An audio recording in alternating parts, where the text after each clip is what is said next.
So I'm going to see Freaky this afternoon, and I don't see the poster showing here at all. In fact, all these posters are actually, for lack of a better term, old. This is kind of, I don't know, freaky? Maybe they're gonna show it on that.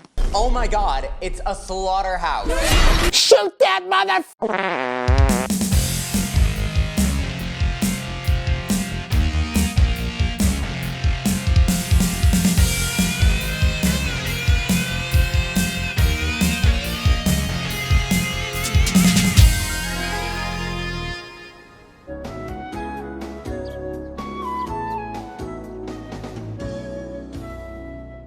Sorry, one of the co-stars from Freaky's rubbing off on me. That guy was hilarious. Bobo here with BrassReel Brothers. Thanks for coming back for some more hot, fresh popcorn. Went to the theater and saw Freaky this afternoon with my boy Andre. That was a lot of fun. I gotta tell you though, man, it was weird and apocalyptic going to the theater. Just felt really weird. Nobody was there. Felt like the place was about to close down. Well, let's dive right into it and get some bliss-filled butcher action with Freaky. Will you shut up?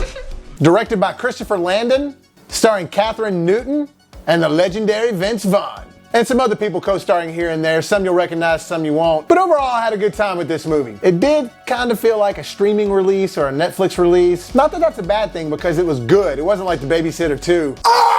Get out of here, man. Shit, I'm saying. Where nothing worked in that movie. This movie, everything actually works really well. It's all good, it flows really nicely, it's well paced, you're entertained the entire time. Acting's good. I have a few complaints with it, but overall I did really have a good time, and it was just nice to get out and go to the theater. It is a love letter to slashers though, for sure, and it's definitely more of a comedy than it is a horror film, and sometimes it gets a little emotional at moments, which I thought was unnecessary. But when it's funny, it's funny.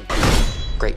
We're gonna get killed by Murder Barbie. When it's trying to be horror-ish, it's more of an homage. It's not scary at all. Like, you're never gonna find yourself being like, oh my God, what's about to happen? No, it's just a lot of fun. You're laughing when the kills happen. And they're gory kills too. I mean, you definitely get some blood and guts. But as far as that whole love letter to a slasher thing, right away, as soon as the movie opens up, you get this font on the screen and it's these words that says Wednesday the 11th. So if you think about it, the 11th, 12th, 13th, Friday the 13th. But the font itself is literally the exact same way they used the font for Friday the 13th, like originally, where most of it's in white and the rest of it, and like the numbers are sort of bloody. If you're a Friday the 13th fan, immediately you notice that right off. And there's some teenagers telling a story at this like mansion. They're sitting around this like chimney and everything, and it's just, immediately it feels like a slasher. You can tell they're going for that. They're trying to mark that off the list because, hey, this is a slasher comedy. And you know who the killer is right off the bat. It's Vince Vaughn, because you know the premise of this movie. The whole premise is taking that Freaky Friday thing and switching it into like a serial killer mixed with somebody else who's just a normal person. Which my buddy Andre and I were talking, kind of hard to believe this hasn't been done yet. I mean, that's a really good idea, and I'm kind of like, damn, how did I not think of that? But you're seeing this opening scene to sort of set the tone of what this killer's like, and to give you some exposition on how it all takes place and how it all is gonna go down and happen. Essentially, ends up trying to kill Kathryn Newton's character later on, Millie. And of course, you know what happened. It's in the trailer. That's the whole reason you're going to see this movie. They switch bodies. But the way they do it in this is pretty funny, and they give you some cool things as far as being able to visualize and experience things as one person through another person's eyes or through another lens, or in this case, another body. So big, brawny Vince Vaughn is having to deal with being a woman inside of that big body, and then vice versa, this serial killer having to deal with himself inside of this petite little girl's body. Just the specific way they show all these first times they have to experience things in this new body, it's just really well done, and it's funny. It's like I said, it keeps it entertaining and it keeps it moving. And Kathryn Newton, who plays Millie, is supposed to be this girl who's like homely and whatever, which I don't buy it. She's like very attractive and very exotic looking, so that wouldn't be that way. But anyways, so for the first like 20 minutes of the movie, you're getting to know the characters. You had that opening massacre scene, so you saw the Vince Vaughn serial killer, and now you're following Millie and her friends, which one of her friends is played by Celeste O'Connor, which she's fine in it. She does a really good job. But her other friend, this dude, who's definitely a gay guy in the movie, they address it the whole time. They even make jokes about it. You're black! I'm gay! We are so dead! Ow! Will you stop? It's me, it's Millie. He has this one moment where he like comes out straight or pretends to come out straight. It's just a funny moment, you have to see it. But his name is Misha Osherovich. I think that's how you pronounce it, but he played the character of Josh. That guy was hilarious. He almost stole the entire show for me. Just everything that came out of his mouth, every line that he had was hilarious. Oh my God, it's a slaughterhouse. His comedic timing is definitely there.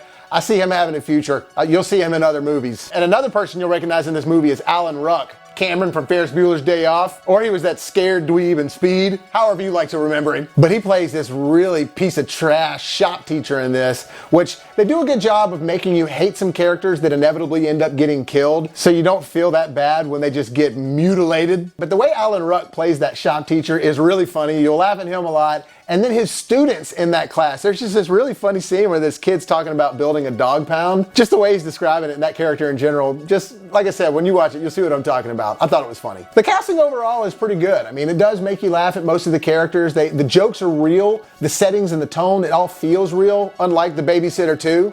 Man, The Babysitter 2, like every joke that they tried, it was just so over the top. Like, you ever have that 3-year-old that says a joke one time and then he won't shut up and keeps saying it 10 times over and over because you laughed at it once? That's how The Babysitter 2 was. This movie's not like that. All the jokes land in this. Everything lands in it as far as what they were going for. My only complaint is really some of the romance I thought I could have just done without that. And I do feel like it was a little on the fence. Like, where it was funny, it was funny. I just didn't feel like there was enough of the comedy. They were trying to implement the kills and stuff like that too, but it was a little safe. It didn't really go as dark and hardcore as I would have liked it to. Like, either be a hardcore horror movie with some jokes or be a really funny movie with some horror. And they tried to kind of play on both sides a little too much, I think. But that didn't make it a bad movie. It was still a lot of fun, very enjoyable. Vince Vaughn is always great in everything he's in. I mean, I literally don't know if I've ever seen him in anything that I don't like him in. May not like the movie, but I like him in it. And I have to give it to Kathryn Newton and Vince Vaughn both for being able to play both their roles initially, swap those roles and play the other roles really well. Vince Vaughn does a great job as a serial killer, but he also does a great job as a teenage girl. Same with Kathryn Newton. Obviously, she's gonna do a good job at a teenage girl, but then she does a really good job at being like a sinister serial killer you believe is inside this girl's body. It all just works really well. Like I said, anybody that gets killed in the movie, most of the time you're wanting that person to get killed. They're making you hate that person in the movie. So it's very gratifying, which lends itself to comedy. I don't wanna say too much more about the film because, I want you guys to get a chance to see it. Hell, it's not even out on demand yet. It's just in the theaters, but it does come out on demand November 30th. All in all, I say it's worth checking out. Would I go to the theater to see it? I don't know if it's necessary. I mean, for me, I just wanted to get out and do it, and so I could put a review out on it. It is really good, but like I said, it did kind of feel a little bit like a Netflix release. But all in all, I definitely think it's worth the watch regardless. It was fun. So freaky. This popcorn is Snickers. Some freaky popcorn. Well guys, that's it for this time. Be looking out for my first of 6 James Bond videos I'm gonna release and covering each of the actors that ever played Bond. That's coming out real soon. I'm working on all that right now. Look for BrassReel Brothers on Facebook, look for Bobby Williams on Facebook, and you can find me on Twitter, BrassReel Bobby at BrassReel. Hit that subscribe button, help us make it to the top. And as always, if life gives you lemons, make some freakalicious popcorn.